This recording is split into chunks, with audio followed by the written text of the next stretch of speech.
6장의 말씀, 여러분 어제가 12절에서 22절까지 어제 읽지 않았는데, 뭐 오늘 이야기하고 이제 겹쳐 읽으면 이렇게 됩니다.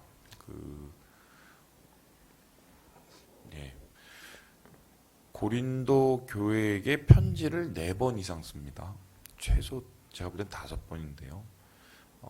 이유가 뭐냐면 고린도 교회가 지금 난리가 났기 때문인데, 고린도 교회 안에 지금 우리 현대교회에서 겪고 있는 모든 문제가 다 나타났다, 그렇게 보면 됩니다. 그래서 일단 2단 있었고요. 그리고 2번, 3단이 있었습니다. 뭐냐면은 교회 안에서 소위 말해서 이익을 취하거나 아니면 성적인 타락, 뭐 이런 거.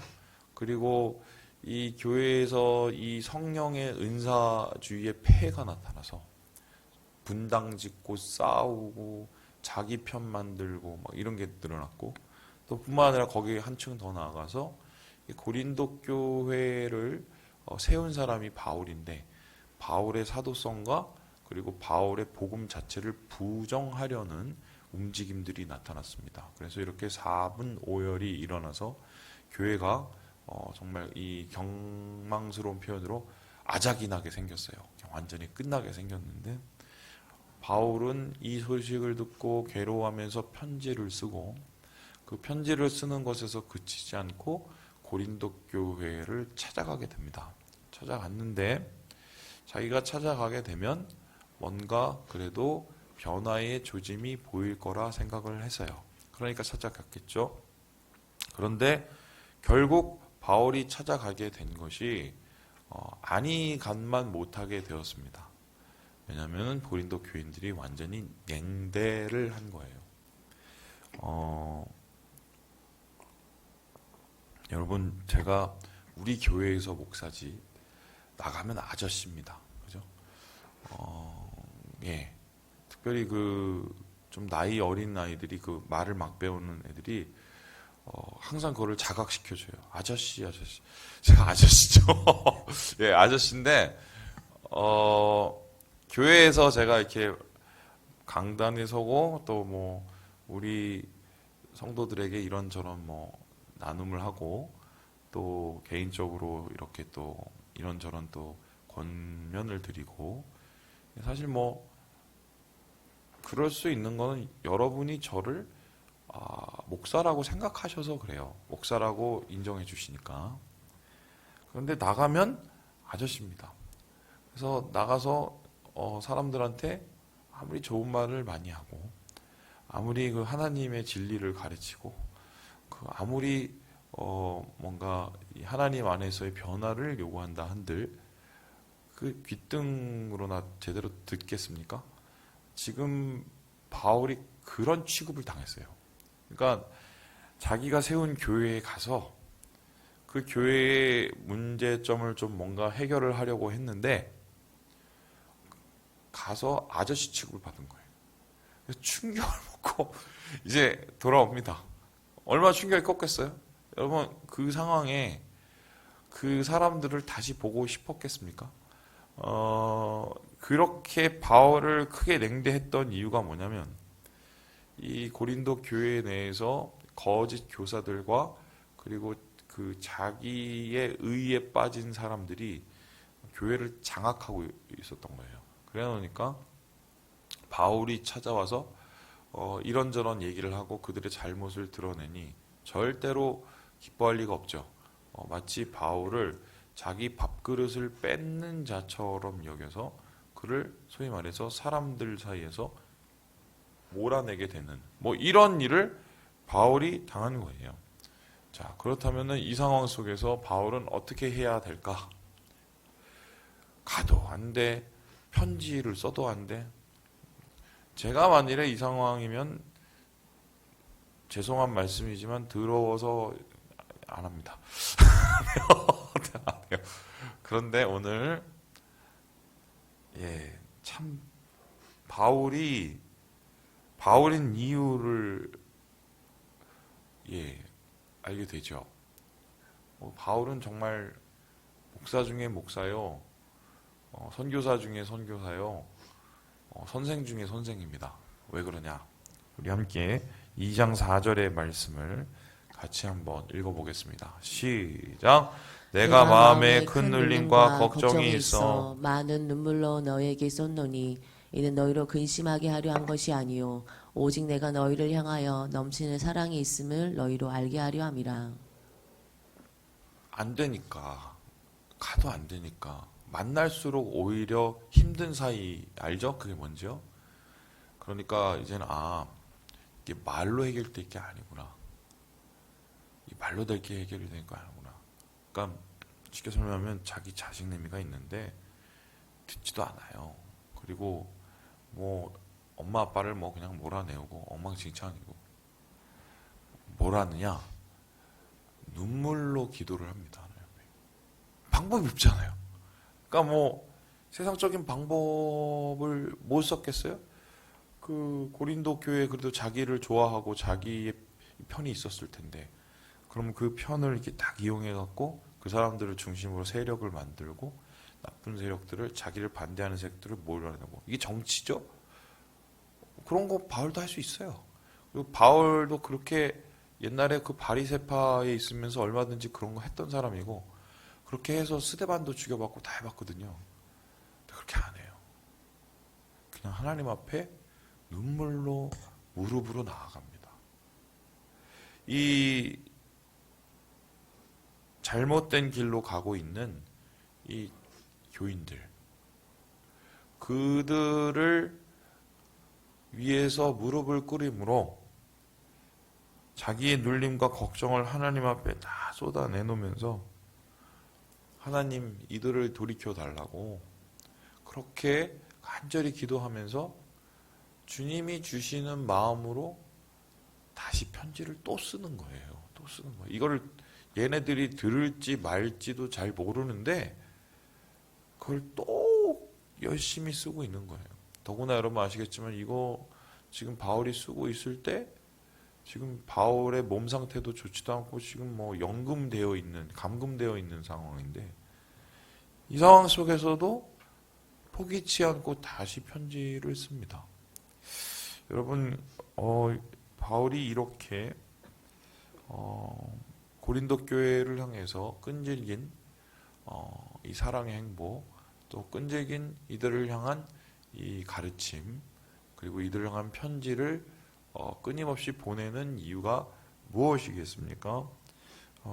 이에 대해서 바울이 뭐라고 하느냐? 우리 같이 한번 8절의 말씀을 같이 한번 읽어보겠습니다. 8절의 말씀입니다. 8절의 말씀 시작. 그러므로 너희를 권하노니 사랑을 그들에게 나타내라. 사랑을 나타내기 위해서예요. 그 목사들의 가장 큰 문제가 뭐냐?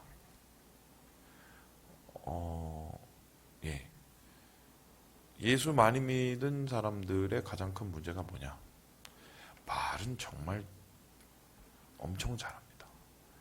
이거는 이래야 되고 저거는 저래야 되고, 교회에서 생활은 이렇게 해야 되고, 또 뭐 헌금을 할 땐 이렇게 해야 되고, 아니면 뭐 봉사를 할 땐, 말은 정말 증상 잘합니다. 그런데 자기는 그렇게 하느냐? 솔직히 안 그런 경우가 많이 있습니다. 부모도 마찬가지입니다. 요셉아, 다리 떨지 마. 그러면서 지가 떱니다. 요셉아, 너 그렇게 한 거 아니야. 너 야 청소해야지. 네 방 이게 뭐니? 자기는 안 합니다. 아빠 말이 맞죠. 엄마 말이 다 맞죠. 근데 본인은 안 하니 씨알이 맥힙니까? 근데 오늘 바울은 그들한테 이렇게 얘기해요. 교회가 엉망이고 힘들어. 그래서 그러지 마. 그래도 연약한 자를 사랑하고, 그리고 잘못된 자를 돌이키도록 포기하지 말아야 돼. 이렇게 얘기한단 말입니다. 그런데 거기에서 끝나는 게 아니라 자기가 먼저 그런 행동을 보여요. 이 바울의 이야기를 쭉 읽다 보면, 바울 선생을 보면 정말 무서운 말이 있습니다. 뭐냐? 나와 같이 행하라. 여러분 이런 말 하겠어요? 나처럼 해. 이게 무슨 자기의 만족과 소위 말해서 요즘 애들이 말하는 그 자뻑이라고 그러나요? 자기의 스스로 막 이런 거에 충만하지 않은 사람이 이런 말을 한다는 거는 뭐냐면 그만큼 하나님 안에서 순전함을 가지고 살아가고 있다는 소리거든요. 그런데 종종 모든 바울 서신에서 그렇게 얘기를 해요. 나처럼 해. 나를 본받는 자가 되라. 왜? 나는 예수 그리스도를 본받고 있으니 너희는 나를 본받는 자로 되면 돼. 왜냐면 이 사람들은 예수를 못 봤잖아요.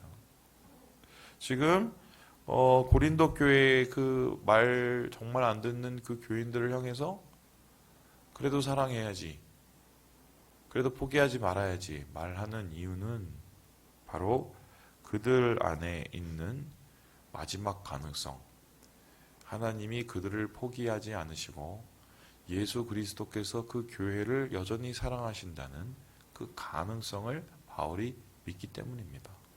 그래서요, 이런 얘기가 되는데,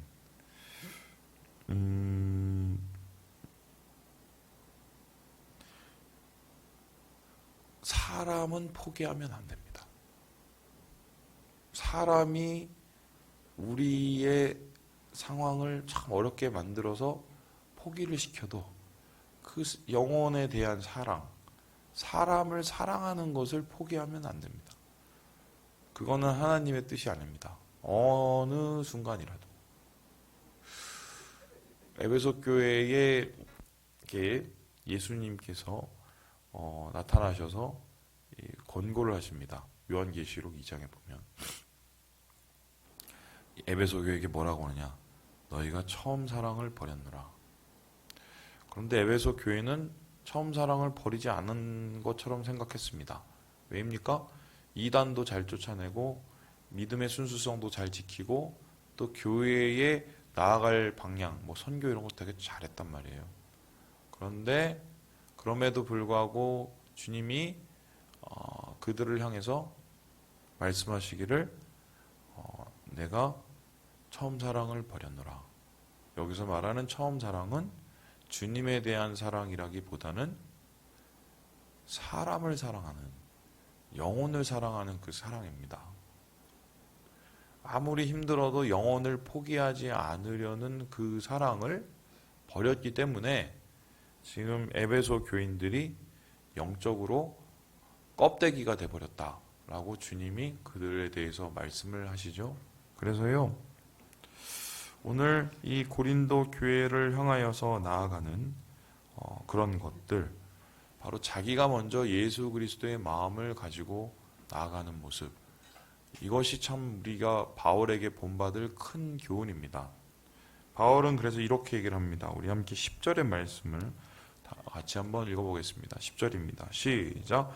너희가 무슨 일에든지 누구를 용서하면 나도 그리하고 내가 만일 용서한 일이 있으면 용서한 그것은 너희를 위하여 그리스도 앞에서 한 것이니. 그리스도 앞에서 용서하고 그들을 화해시키고 이 증상 말 안 듣는 이 사람들을 어떻게든 품으려고 하고 이러한 이 모습을 너희도 본받게 하려고 하는 이 바울의 포기하지 않은 그리스도의 열정, 그것이 오늘 말씀 속에서 나타나는데, 이러한 열정을 가리켜서 바울은 무엇이라고 하느냐? 우리 함께 15절의 말씀을 읽고 마무리해 보도록 하겠습니다. 15절 말씀입니다. 시작. 우리는 구원받는 자들에게나 망하는 자들에게나 하나님 앞에서 그리스도의 향기니. 뭐라고요? 그리스도의 향기. 예, 향기.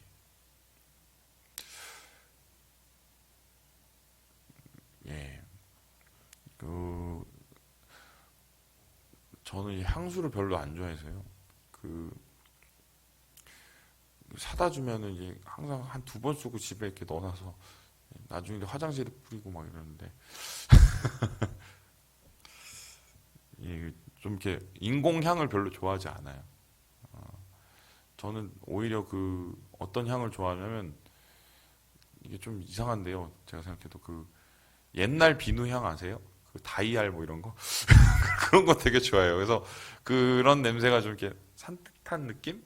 이렇게 뭔가 청결한 느낌. 아마 어렸을 때 이게 학습이 된 것 같은데 그 비누 냄새 맡으면 되게 기분이 좋아지거든요. 왜냐면은 이제 뭔가 상상이 되잖아요. 아, 이게 깨끗하고 씻었고 막. 예. 그런데 예수 믿는 사람에게서는 더 좋은 냄새가 나야 되지 않을까요? 우리의 삶 속에서. 사람들이 예수 믿는 사람을 욕하는 이유는 예수 믿는 사람에게 비누향보다 더 좋은 향이 날 거라고 생각하기 때문이라고 저는 믿거든요. 그런데 그런 향기를 잃어버리게 되면 그때부터는 우리의 생존 가치가 참 희미해집니다. 그래서 바울은 어떻게 해서든지 우리가 그리스도의 모습을 드러내는 뭐 그게 뭐겠어요? 포기하지 않는 사랑이죠.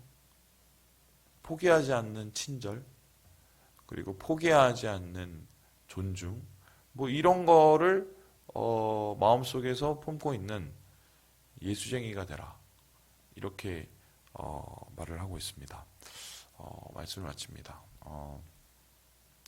내일 아마 떠나시는 분도 있겠고, 아니면 집에서 머무르시는 분도 계시겠고, 우리 가족들에게 가셔서 혹은 전화하시고 또 어떻게든 뭐 화상으로도 어떻게 만나셔서 예수의 향기를 드러내시는 진짜 예수쟁이가 되시는 우리 모든 형제 자매들 되시길 주님의 이름으로 축원합니다.